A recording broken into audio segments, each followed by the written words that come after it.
Brandon Graham called it a career after hoisting another Lombardi trophy. John Clark goes one-on-one with BG on the Birds and his life after football. Plus, we detail how Jalen Hurts can pick up where he left off after winning Super Bowl MVP despite having another new offensive coordinator.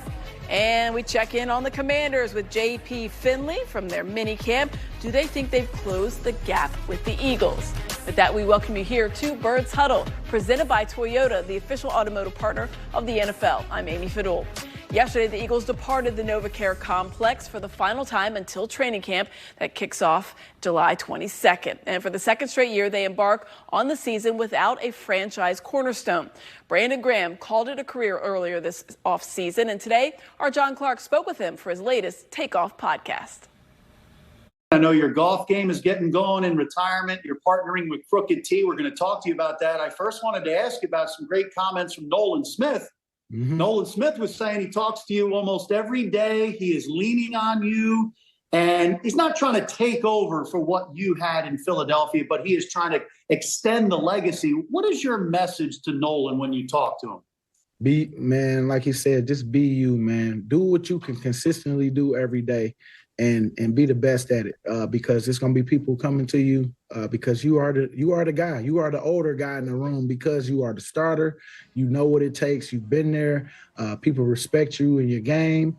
And so make sure you're using it wisely on your everyday mission by helping others, and just know that you got people looking at you. And so I told him to just do what you can consistently do every day on your leadership skills, and just be that. And enjoy that until that role change, because maybe you might get better with speaking in front of everybody or whatever it is that you know you're not as good at. But I just want to make sure that I help him, just because, man, somebody helped me, and it's cool that I rubbed off on him, but he rubbed off on me in a great way too, because he got some great qualities about himself. And man, we try to make sure we communicate every day. What do you think about the growth of Nolan, Jalix Hunt, Moro Ajimo, guys like that? What are you expecting to see for them, like, take another step? I do. I see Mo, like you said, or John Mo. I see Jake. You see Jordan Davis already, man. I'm so excited to watch him this year, because it's all mindset, making sure that he just stay focused, because he know who he is. And man, I'm so happy that he's gonna prove everybody wrong this year on who he was early on, because it ain't how you start, it's how you finish. And he ain't nowhere near done, but he's definitely not in that where he started. But I'm so excited to see him, Mo. I think them guys, as long as they stay together, because when you rush and you out there playing, you got to make sure when adversity hit that y'all all are staying together. Uche, I think, is got a chip on his shoulder to show and get back to the Patriots, who he was as a Patriot. And I think he's going to be the one this year that steps up in a big way with him and Jalix on the outside. And I can see him being that rotational guy. But everybody has to work this year. And it can't nobody hide. I mean, Thomas Booker, same person, man, that's been working. He worked his butt off last year to make that team. And I've seen him in training camp running to the ball, him and Mo competing. And as long as they keep that competition going, man, I really feel like they're going to make each other better, and everybody going to elevate.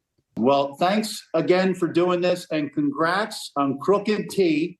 I think this is going to be a great summer drink for everybody. It's going to be around the Philadelphia area, and congrats on a new partnership and a new adventure. No, I appreciate you having me, man. And like I say always, man, one NovaCare away, Philadelphia, PA. That's where you can send that check, baby. There it is. Good stuff there with John and BG. Well, one guy who should help take on some of the leadership role in BG's absence on the defensive side is linebacker Zack Baun. In his first season here in Philadelphia, Baun earned first-team All-Pro honors, then a massive contract afterwards. Yesterday, Baun discussed taking on a more vocal role on the defense. It's different for me because obviously I'm a quiet guy. I don't really say much. I kind of keep to myself naturally, and I'm more of a lead by example type guy.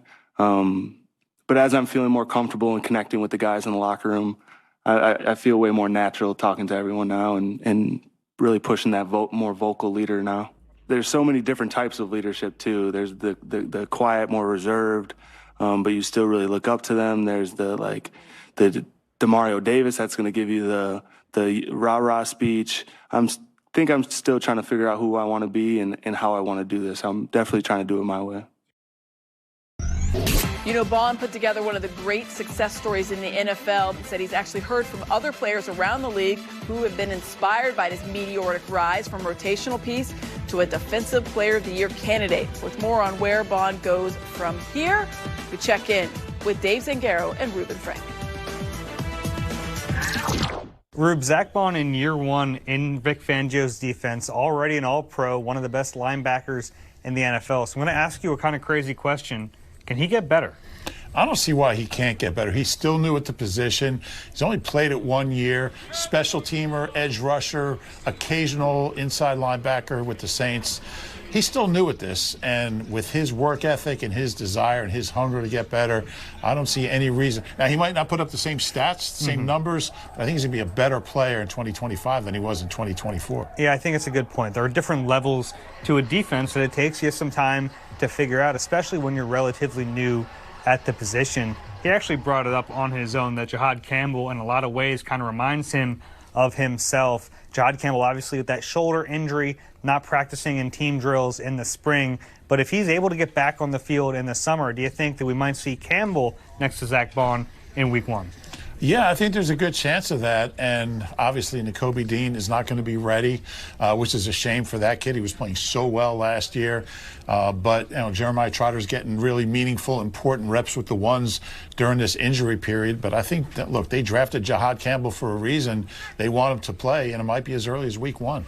Yeah, it's very possible. I think the nice thing about Jeremiah Trotter Jr. is he's getting all these reps, and you think that he's a nice fallback plan if Campbell's not ready, if Nakobe Dean isn't ready. But if Campbell is ready, there's a reason he was a consensus top 15 talent in this draft, and he does remind you of Zack Baun. Having that length out there in Vic Fangio's defense is very intriguing. Yeah, I know the days when we get excited about Eagles linebackers like Jamar Chaney and Keith Adams and Matt McCoy. Those days are over. It's kind of a weird thing. Too many linebackers for the Eagles. Good problem to have. Well, speaking of Jahad Campbell, just a short time ago, Eagles announced that he has officially signed his rookie deal. 4-year, fully guaranteed contract worth nearly $15 million. Let's check out the playbook presented by Supercuts. We're going to take a closer look at how Jalen Hurts is adapting to yet another offensive coordinator change. Plus, we talk with JP Finley from NBC4 down in Washington. He's at Commanders minicamp. And details on the Eagles' open practice at the Link this summer. This is Birds Huddle, presented by Toyota, the official automotive partner of the NFL.